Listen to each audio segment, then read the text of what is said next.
sitting on it all day. So I just put it together today. And did I link my Rett pages to you yet? Not yet. Okay, hold on. Let me do that. I won't do it now, but I'll write that down on this sticky note. Rett pages to Courtney. And then can you send me your the 2 books I have done in accent PRC, because it takes forever to do. Yeah, do you have I'm not going to make any.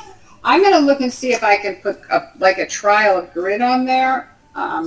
Or I think I could get, I'm going to see if Mind Express will work on there, because if Mind Express will work on there, somebody from Mind Express made a book using Mind Express. I just have to learn a new piece of software, but it has a player, so they don't have to buy anything. I could just put the player on and then make the books and put them on there.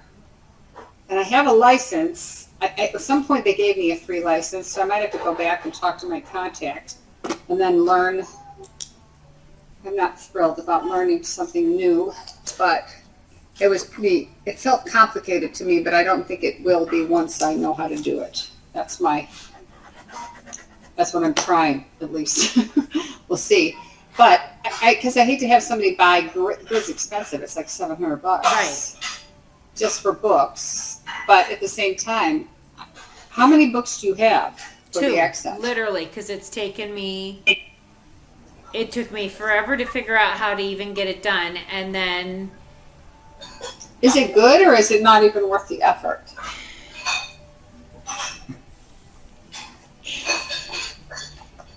It's not great. I would say on a scale of like 1 to 10, I would give it like a 4. Considering the effort, a 4 is not exactly what we want here. I mean, like, the one nice thing about it is, like, I can put the picture up there and I can put the words in a box that I can see her following going from left to right. You understand what I'm saying? Like, I can see that part of it. That's about the extent of it. You can't hotspot, so I can't see where her eyes go in the picture to see like what she's talking about. Got it. So. All right. Well, I'm gonna look into Mind Express and see if that can help us with some of our PRC users. Because I want to do something, because we do have PRC users, and I'm like, it's just how do we? Right, because you gotta move them from that beginning reading to. You can't just put them in an iPad. Oh dear! Oh Hi, Sarah. My! Hi. What are you doing to my boys? What is wrong with my girl that she's so sleepy? Oh, we've all had colds. Oh. And why is Peter up? Is that Sammy or Peter? He's not happy. In case she does not remember this, I did log on, so she cannot be mad at me that she missed you, because it is not my fault. Okay? I just want to make sure. Okay. We can take a screenshot. We'll take a screenshot. Just want to make sure. Here. You might need to, because... Here. I'm going to take a picture sometimes, right now. Here, I got a screenshot. Oh, Mom, you got to get that picture. You're like... There we go. I've got a picture. Okay. So now when she gets mad on Friday that she didn't see you, it is not my fault. That's my girl. That was all I needed to tell you. Okay. Before we started. Okay. He's not very happy. No. Is that the little brother? That's the little brother. There's 2 little brothers. They must be 2. 2 of them, are they twins? No. Oh. So Sammy is 4 and Peter is just under 2, if I remember correctly. Wow.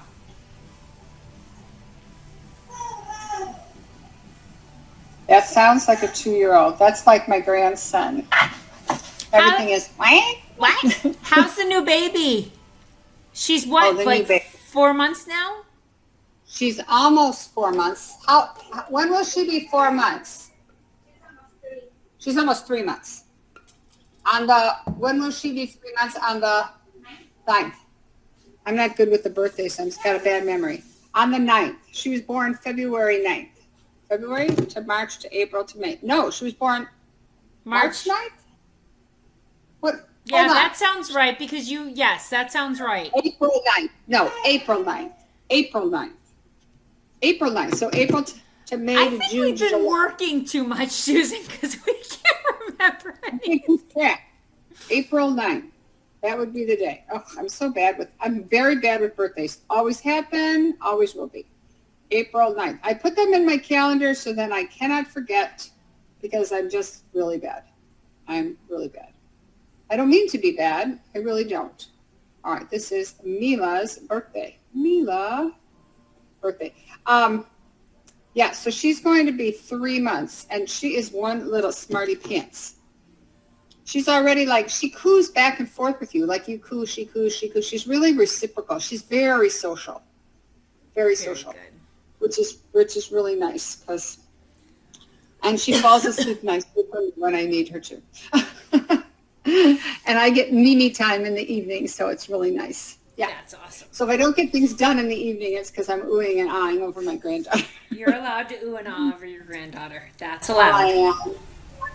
So we're at 7 o'clock. You think changing the date got people a little famished here? I think I put out reminders today, but we will go ahead and go, and we've got it recorded, and we can put it up on our thing. Okay, so you start recording. Yep, already recording. Okay. All right. Hi, I am Susan Norwell, educational specialist. Hey, Candace, co-founder of Rett University, and tonight we're going to be talking about affect cueing. What do you do when they call you stupid? Or when they start screaming their heads off, the list goes on. So, excuse me, Courtney. It's you. Oh, Courtney, you introduce yourself after I double sneeze. There you go. God bless you. Not happy birthday. It's been a long day. Hi, guys. I am Courtney Burnham. I am Susan's cohort and educational specialist for Rett University. And this got me, I will be very honest, I'm the one who brought this one up because I actually had one of my girls call me stupid the other day, and you'll see the video of it, so.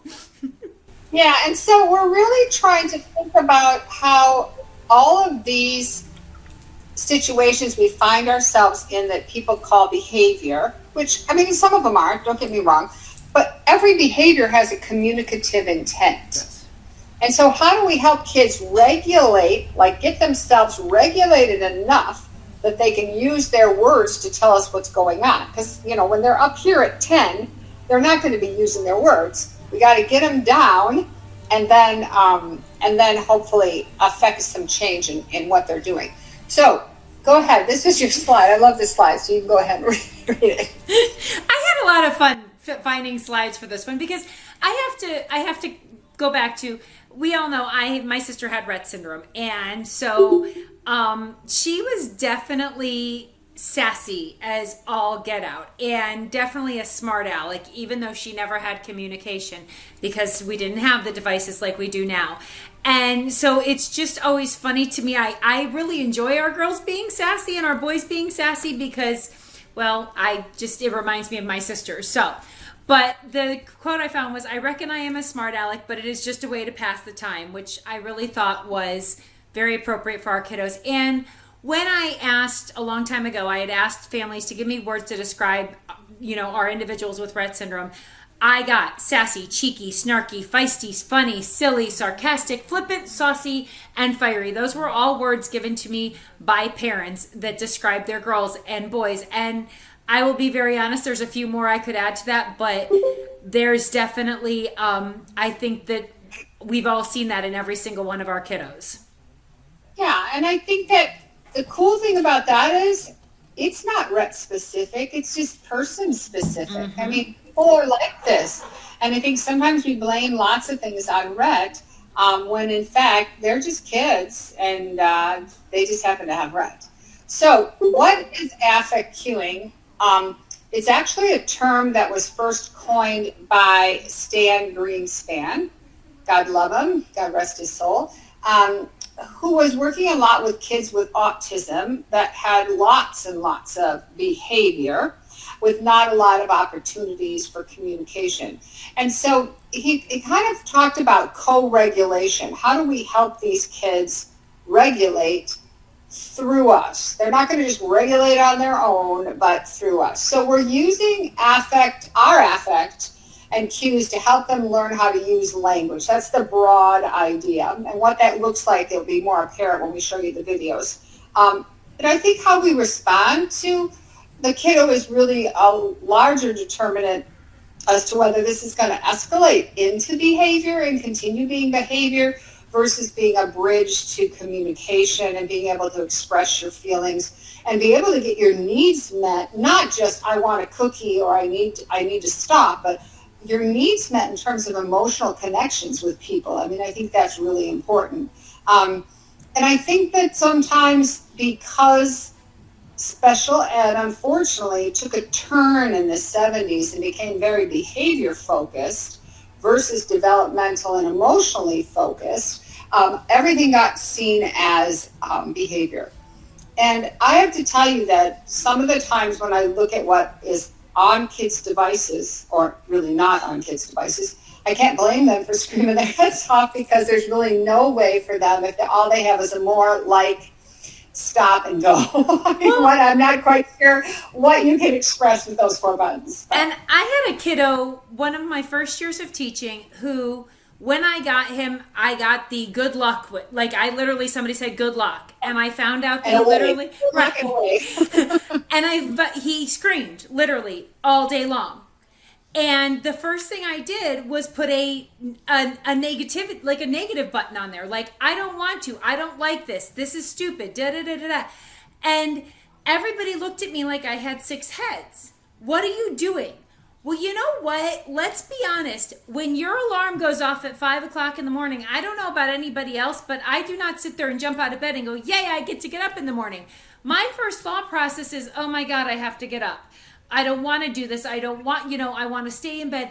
It's those I don't want to say negative words, but those little comments that we say to ourselves that are not always, the thing. So being able to have those, and when I talk to our clients like SLPs and stuff like that, I'm like, negative, they need to be able to negate things, and they're like, oh no, we need like and more. No, we need to be able to say, I don't want to, this is dumb, I don't like this, because not everything is always sunshine and roses. Well, and I think that when kids are honest about what we're doing and tell us what they really think, it can be because we're really doing dumb things. Yes. And it can be because what we're doing is really boring. And I don't think many people want to hear that because they kind of think what they're doing is great. But at the same time, I think that we have to sometimes get behind what they're saying. So I had a kid this week, after she watched this great video on orca whales, because we were reading a book on orca whales, said to me, stupid, embarrassed. Now, one could have thought she meant the video was stupid and how embarrassing that I had to watch it. In actuality, what she was saying, once I dug deep, and again, I know her, so it was easier for me than somebody I didn't know. And I said, did it make you feel stupid that there were lots of things you didn't know and you're embarrassed that you didn't know them? And she gave me this hard stare like that is exactly what's going on. So I think sometimes the stupid may not be that they're calling us stupid or that they're calling the work stupid. It may be that they're calling themselves stupid. Now, it may be that they're calling us stupid. That's fine. But I always say I have to get under the emotion, and let's see where the emotion is coming from. Somebody can be mad, but what's making them mad? Somebody can feel embarrassed. What's making them embarrassed? We have to kind of dig a little bit. So we'll talk about like some of the ways to, I say, talk them off the ledge so then we can begin some of this exploration with language and cueing. In general, all of us have these big feelings. We all have big feelings. But I think when you don't have a way to express them, I tell my clients all the time, if you don't get the feelings out, you're going to have feeling constipation. Yep. And when you have feeling constipation, at some point it's going to erupt. That's just how it is. And I would rather not be on the receiving end of all that eruption. I'd rather we just deal with it as we go. All right, so why don't you share your stupid video? Not that your video is stupid, but you know what I mean. So this was actually a couple weeks ago, and I had needed to move one of my girls up to a different time than our normally scheduled time. So normally she had speech in the morning, and then she had a break between us, and then she had me. Well, we moved it up, and so she was super tired, and she was super, like, she was overwhelmed and things like that. And the funniest part of all this is my other sister happened to be here at the time, and she's still learning what I do and trying to understand what I do. And she trying to figure out what I do. And so my little one is sitting here getting very frustrated during the whole time, and we're talking about what we can do and how we can do this. And yeah, I'll just let the video play. Is it Susan? You have to start. I will let you. I'm like, play video I'm waiting for you. The longer it takes, the longer I give them on. Okay. Hang on. Charlie's watching something on. I know you're working your body back over there, and your body's not listening as well, and I know that that's really frustrating to you. And then you got mean old Miss Courtney who's asking you to help you spell these words. And you're probably feeling really, really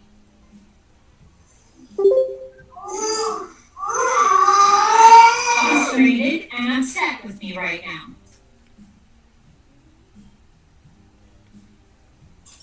And your body's not listening to you and not moving the way you want it to, you're probably pretty uncomfortable as well. You're hitting the right stuff because she starts getting quiet. And you might even be a little angry with me because I'm making you do the work.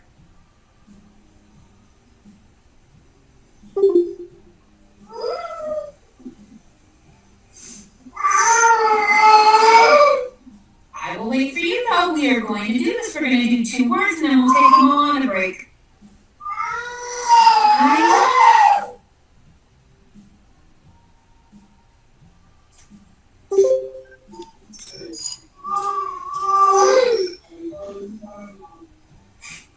Listen to Miss Nancy, no drama, Mama. That was her nurse in the background telling her that. And you can't see it. It's hard to see on the video, but she goes up and you see her go up to the word stupid like 4 times before she finally... Are you stumped, I'm wondering?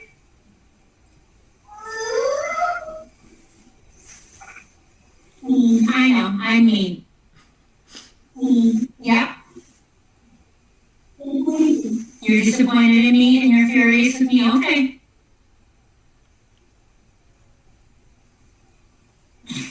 Are you gonna call me stupid?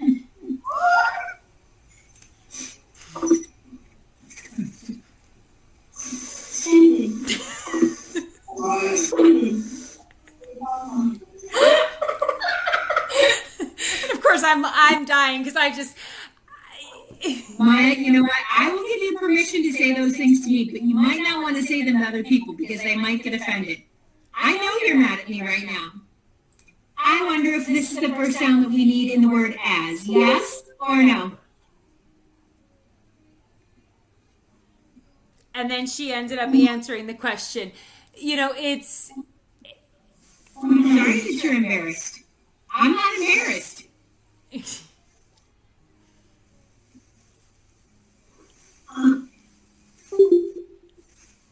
Are you hot right now? I'm sure you are after all that flailing around.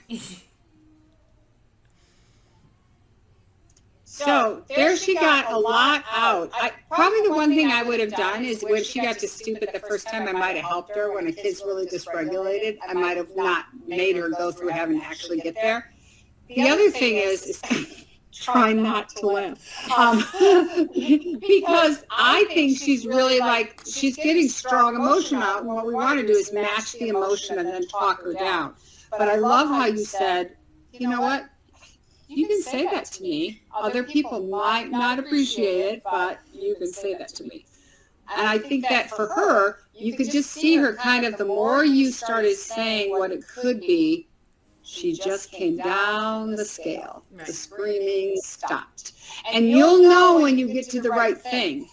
If you're giving her all the wrong words and you're guessing wrong, that won't happen. So, communication is more than wants and needs. Oh my gosh, we could probably, I want to tattoo this on everybody's foreheads.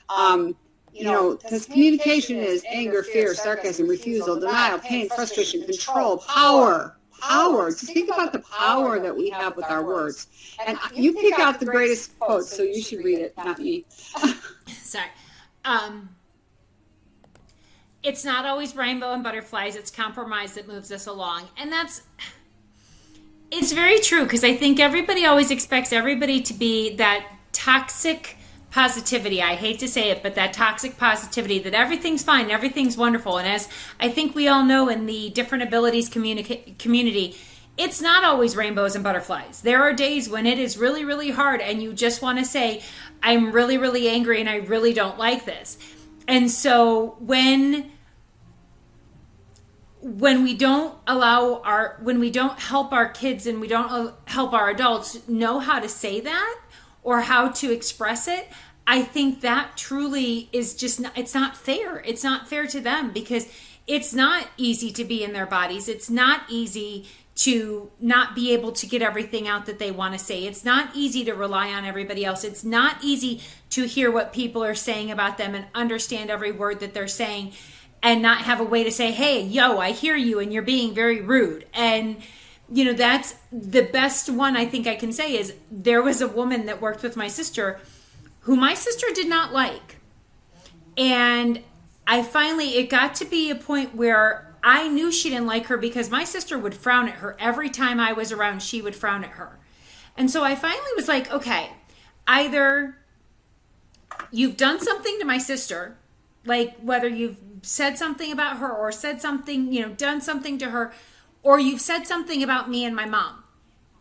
And the lady's like, oh, no, not. I said, my sister doesn't dislike people for no reason. And she is telling me by the way she is acting around you that she does not like you. So have you hurt my sister or said something about my sister in front of her? And she's like, no, of course not. I said, so then you've said something about me or my mom in front of her. And she finally admitted that she had. And I said, Christy doesn't have a way to tell you that I hear everything you say and I understand everything you say. And please don't talk about my parents and my mom and my sister like that. But Christy was telling me how she felt and nobody else was listening to her. And that's where we have to really work on that affect cueing. Well, the way I behaved with her, and that woman after that made Christy not be so disrespectful to her, because Christy was pretty disrespectful to her by giving her nasty looks and things like that. So I don't know, that really kind of, we need to be able to say other things other than the wants and needs. Yeah, and I think that from a parent perspective, I always say that Rett has this two-edged sword. The one side of the sword is that they're really smart. That's the great side. They really understand everything. They're right there with you. The bad side is they understand everything and they pick it all up, and sometimes don't have a way to get it out.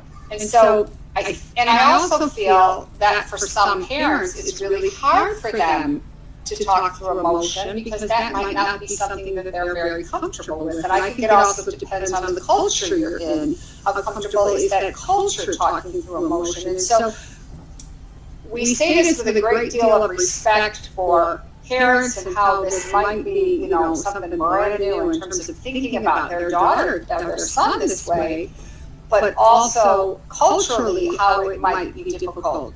But the flip side is, it's pay me now or pay me a heck of a lot later. Pay me now, get this going, or you're going to hear a lot of screaming and yelling up the road. And I think that most parents would say they'd rather not have that. So why do we use affect cueing? I really think it's our job as communication partners is to help them stay regulated enough that they can learn and they can communicate. A dysregulated child or adult cannot learn. If you are upset, it's not the time to go take the ACT.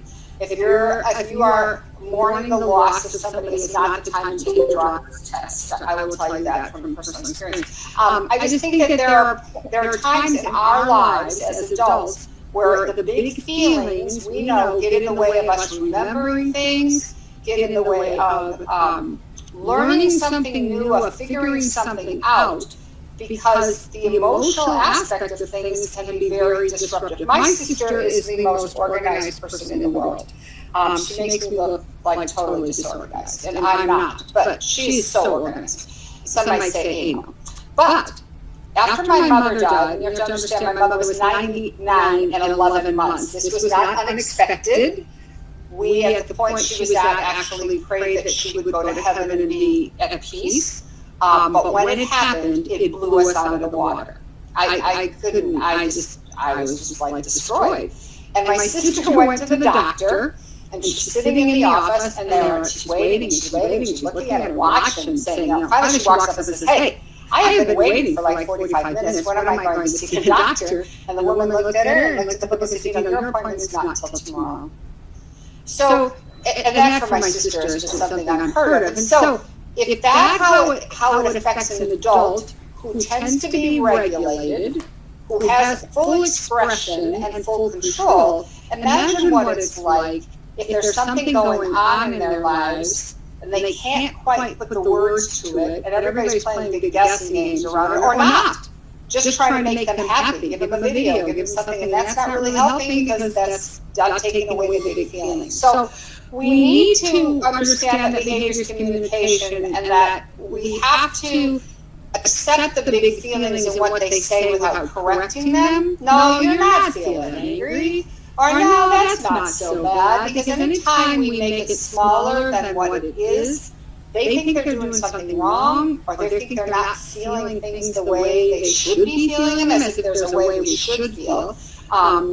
And so actually saying things like you're stupid or you're mean is kind of really a typical response to big feelings. I mean, I don't know if you've ever known any defensive adults, the minute you try to say something to them about maybe how you felt about what they did, they're coming back at you with a whole bunch of garbage. I mean, that's just human nature. So I just feel like it's really important, and it's also respectful. I just really respect my kids. Adults I work with. All right. You want me to play this one, or do you want to tee it up? No, just go ahead and play this one. Okay. Courtney is feeling a little messy, or maybe it's feeling, let me go back, or maybe it's feeling a little uncomfortable.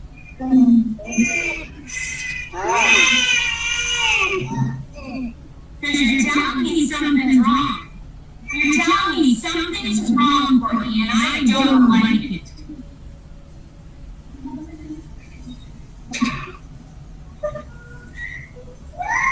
I don't know if you're feeling silly. You're feeling silly.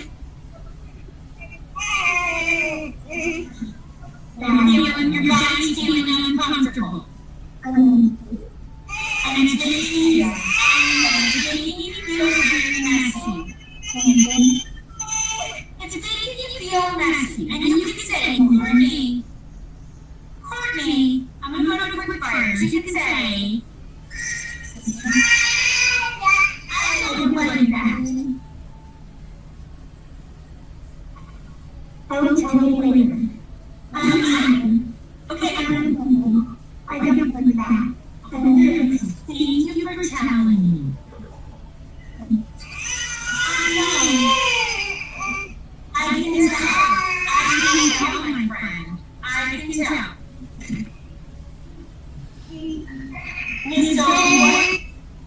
Yeah.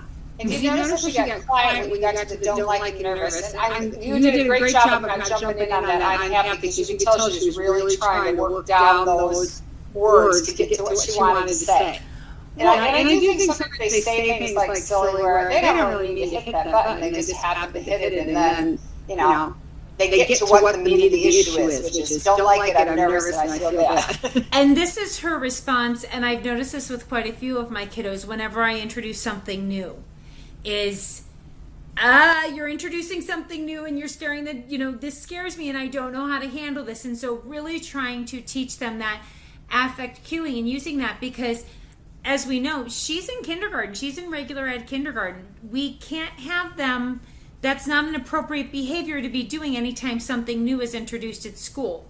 And so how do we start heading it off at the pass and teaching her now in a one-to-one situation where we're right there, that we can start teaching her how to say, okay, I'm nervous, I don't like this because this is new. And this was actually a little bit ago, she's really come a far way on that, on being able to say that. And what you can do, which is really helpful, is even say, we're going to do something new today. And I know when we do something new, you tend to get a little nervous and a little, I don't like this. So I'm just warning you that you might have some of those feelings, but we're going to give it a whirl and you let me know. And you give her a quick, it's like cognitive rehearsal. You're doing that rehearsal of what's coming. First, it warns her, which means it could be less shocking. But second of all, it sets her up to maybe use her language. All right. So, sorry, I hit the wrong button. Yeah. Okay. So this is Zoe, and Zoe's going into second grade. This happens to be her wonderful school aide that's doing some summer work with her, and we have just read a book called Password, Pillow Fort Password. It's a level C book, level D book. Password, Pillow Fort Password. And this kid makes a pillow fort and has a password, and nobody in the family can get in because they don't know the password until the mother brings cookies, and he doesn't much care. She doesn't know the password. She gets to come in. So she's tired. This is a tired time of day, so she's a little more brittle than normal. But I greatly respect the fact that Mom let me use this video, because this is a hard one to listen to. Yes. I'll let you know though, I cannot read the question when you're standing, and then it's just going to take longer, so you need to calm your body. There are 5 questions. That's it, and we're done for the day. Where does this story take place? I'll wait for you. In the boys' backyard, at the boys' school, or at the boys' house. I know you are telling me about your feelings, and you can tell me with your words instead of your screaming. Now, I don't listen to screaming. I'm sorry. You're too big a girl for screaming. So you're telling me I'm uncomfortable, or I'm tired, I'm a little bit mad, but I don't listen to the screaming. You can use your words and talk to me. Yep, you can. You're jealous. Oh, are you feeling jealous because somebody could build a fort and you cannot? Oh, that might be it. I would very much like to build a fort, but I can't, and by the way, it makes me pretty mad. So how about this? How about if Mom or Dad helped you build a fort, and you could tell them how you want to do it? I know they're busy, I know, but I bet they would be willing to be helpful and help you build a fort. And you could choose what you want to use, and you could tell them with your yes, no, where it goes, and you could go in it, and you could even decide on a password they have to guess. You could decide on the password in your head. Keep it a secret. You'll have to be very quiet about it. Very quiet. And then if they guess it, so let's say in your head, Zoe, you say you're going to make the password ice cream. And mom and dad say, how about cake? How about Zayden? Is Zayden the password? You have to go, no, no, no. And then they say ice cream, and you say yes, and then they can come in. I don't know. What do you think? Could be a good idea. Could be a way not to feel so jealous. Really? Really? I believe you could really do it. And it could be great. Now, I'm not going to fool you. It's not exactly perfect. It's not perfect and exactly the way you want it. It isn't. But I think it's the best way we could do it. So we have to decide, are we going to be okay with trying to do the best way we can? Or are we going to scream? Are we going to scream because it's not perfect?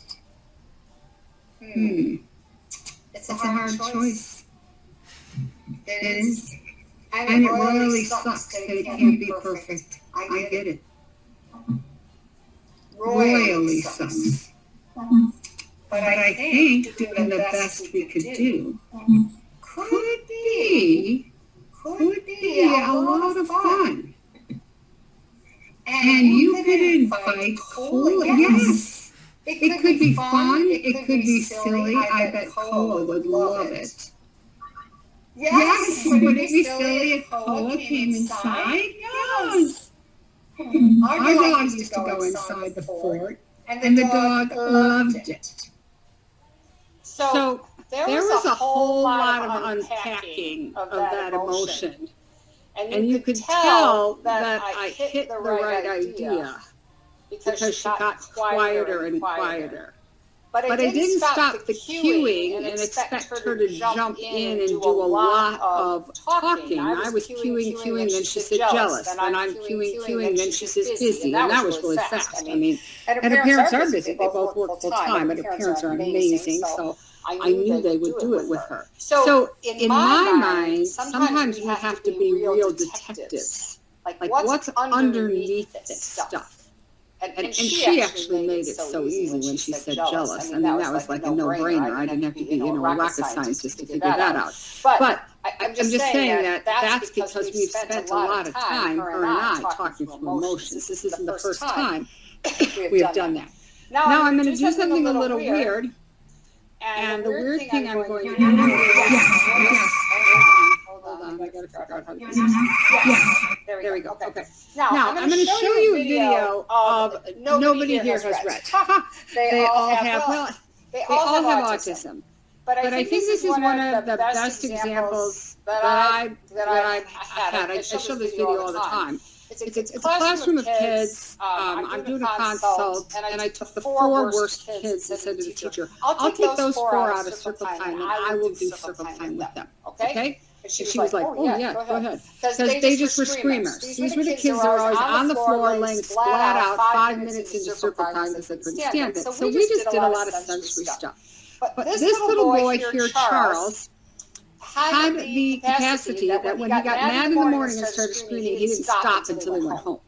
So that was a big issue. So I want you to look at the instantaneous thing that happens when I start the FAQing. And by the way, I missed the first time he says eyes. If you go back and look at the video, I looked at this video and said, why did he go from 0 to 60 so fast?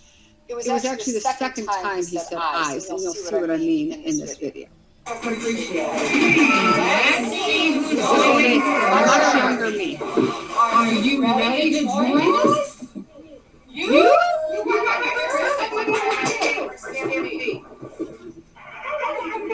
Some lotion. Oh my goodness, let me get that lotion. Let me get that lotion for you. Are you ready? Which hand? Is this hand or this hand? Which hand?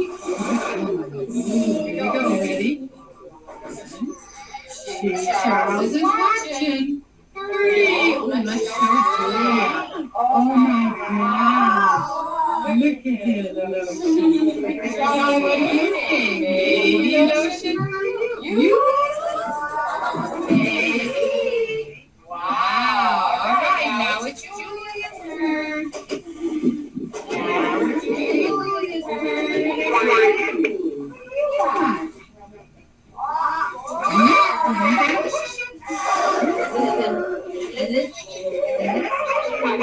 Ooh, lotion. Should I put it here or here? Where should I put it? Put it here.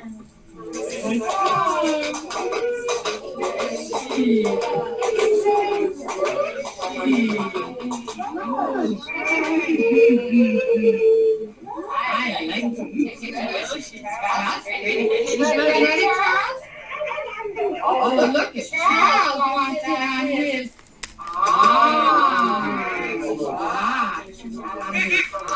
What? Just your hand?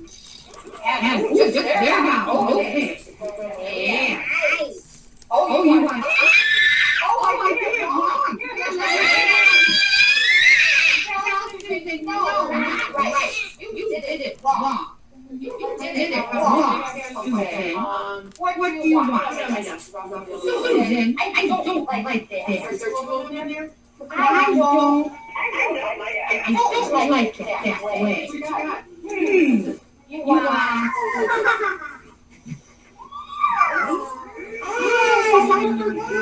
Here.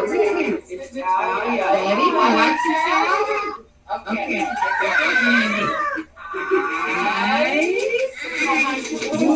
Look at Julia's checking you out. And now,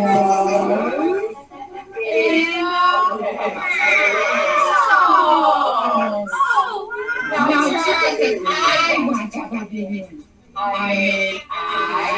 Now, the interesting thing is that he settled down instantaneously when I took the blame. I wiped it off because it was wrong. He didn't want it there. Oh my gosh. And I matched his affect. I'm up there way where he is, loud. And then I gradually get quieter and quieter and quieter. And guess what? He gradually gets quieter and he finally, I don't like it. And then he's like, all grins. Now you understand what I want and now it's going to happen. The interesting part is all of the kids are watching this so carefully.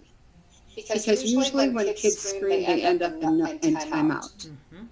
And timeout doesn't teach them a darn thing other than do something worse the next time because what they did didn't work. And so they're all waiting for the hammer to fall. And when it doesn't fall, they're like, look, they're getting closer and closer because they're like, wait a minute, this is a safe place. Somebody's going to work through the issue and we don't have to leave because of it. So I really feel this. When you're at the point where they're yelling and screaming, that's where they learn how to use words instead of screaming. Not when you're holding up a little poster saying, when I'm mad, I'm going to say this. There's no affect attached to that. He's got the affect. He's there, mad. Now when I say you're mad and you don't like it, he's like, whoa, I can say I don't like it when I feel like this. This feeling goes with the I don't like it.